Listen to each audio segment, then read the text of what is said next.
This absolute stunner is the Mike Emler designed Habu. It's a knife that's going to be produced by Katsu, and this is a prototype, so there will be a couple of minor changes, one of them being Katsu will not appear on the pocket clip as it does so prominently here.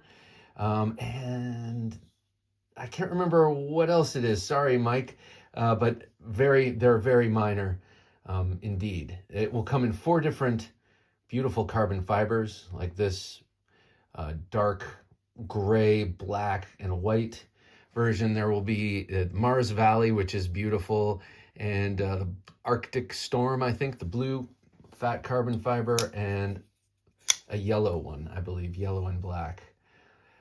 But this thing is, I've had this for a few weeks now. I have to send it along, but it is so nicely made. This company Katsu, I've never heard of, but they're out of Japan, and they make an incredible knife, I gotta say. Mike compares it to Rockstead, but a more carryable, more budget-friendly Rockstead. And in invoking Rockstead, he means in terms of the build quality. And haven't really experienced a Rockstead in my life, but I believe it because I know those to be absolutely fine knives, and this thing is killer. Now, if you've ever met Mike or seen his show, you know he's a Viking. He's a giant dude, giant red-haired dude, actually. And so this is built for large hands. I have medium-sized hands, and look at all that extra room I have. I really appreciate that. It's got a finger choil, so you can come up closer to use it. This is an S90V blade. And me, I'm kind of ambivalent about finger choils. Oftentimes I would prefer them not to be there. But in this case, it looks good and it feels good in hand. So if you need it, it's there. You're probably noticing, though, the real USP of this, unique selling proposition of this knife, if you ask me, it's this convex grind. Now, it's not just a convex ground edge, which it is. And Mike is a big fan of the convex edge, as am I.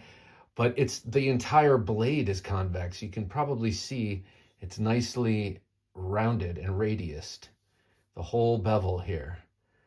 And that makes for an incredibly sharp knife, very sharp edge, but also it's very robust. Sometimes people call it an Appleseed edge or a convex edge, whatever you want. It is really strong and really sharp. That's why a lot of outdoor knives you'll see are convex ground.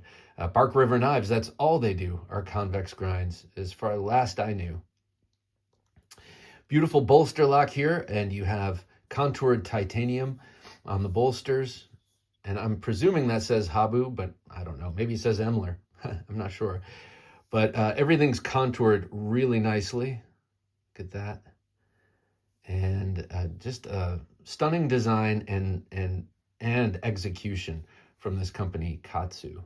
There's Mike's maker's mark there. Check out this action. Positively drop shut. And I gotta be honest, ordinarily that doesn't matter too much to me, but on this, it just feels like silky luxury. It's like deep fried gold, hot buttered sweetness right here. The way it closes, it's really impressive. And then I'm always wanting to, oh, is it loose? Is it loose? No, it's not loose. It's just super drop shut, super smooth. So there you have it. I love the shape of this drop point blade. It's a high pointed, high tipped drop point blade. And then you gotta love the look of that plunge grind.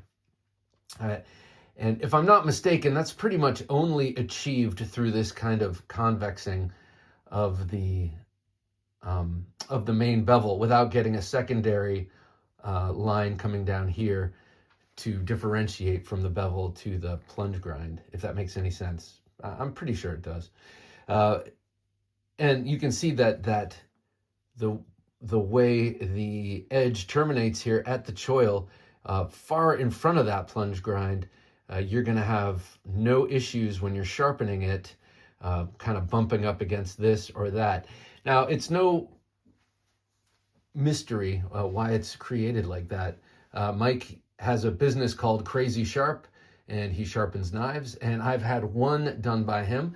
I had him reprofile my Spyderco Spidey Chef into a clip point and had him sharpen it because I could never get that LC200N sharp. Not that it's like super hard. I don't know, something about it I just couldn't do. So he did it on his stones, and he's got this way of sharpening where it convexes it, and it's just so sweet.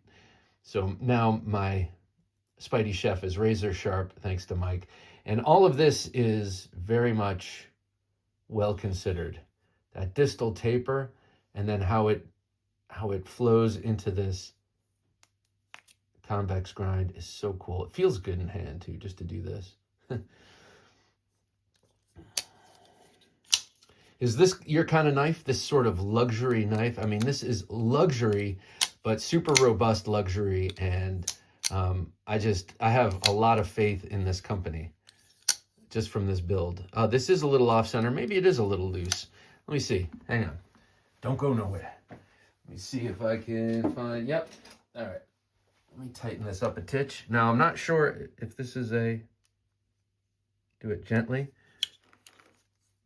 Okay, there we go. Still drop shut. Maybe not as drop shutty as I had it before because it loosened up on me. But, oh yeah, I mean, there you go. It is super drop shutty. And it didn't feel loose when I rocked it back and forth like that before, but then when I looked at the centering, it was off center. And so tightening it up, recentered it, and there you have it. This prototype has been in his hands only, I think, and he's sent a few of these out to several other people. And now I'm going to be sending this along. I'm not sure to whom. I think it might be Scab, in which case he will put this through its paces, unless he's told not to, certainly. I have cut paper. I just don't want to mess up anyone's thing. And it's not that I don't think that this prototype could handle harder work than that. Most certainly it can. Obviously, that's why it's being built. But I kind of don't, it's more like my not trusting myself to not send out a scratched up knife or something like that. I know what you're thinking.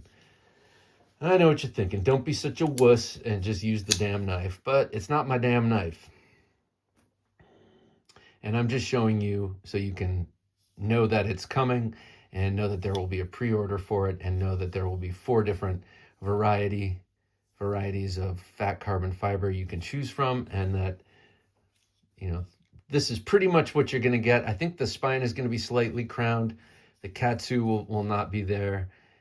And I'm sure Mike can chime in the comments as to what the other changes are. Sorry, Mike, I'm flaking on him right now. But look at how beautiful that looks in hand. I'm just admiring my hand with this in it. It just looks so good. And even that choil, and like I said, that's not always my druthers there. Wow, that's so cool. Love the way that looks. All right, this is the Habu by Mike Emler, the Habu, in prototype form by Katsu. What do you think? Is it beautiful or what? I say yes, it is, and I think you will too. All right, thanks for watching.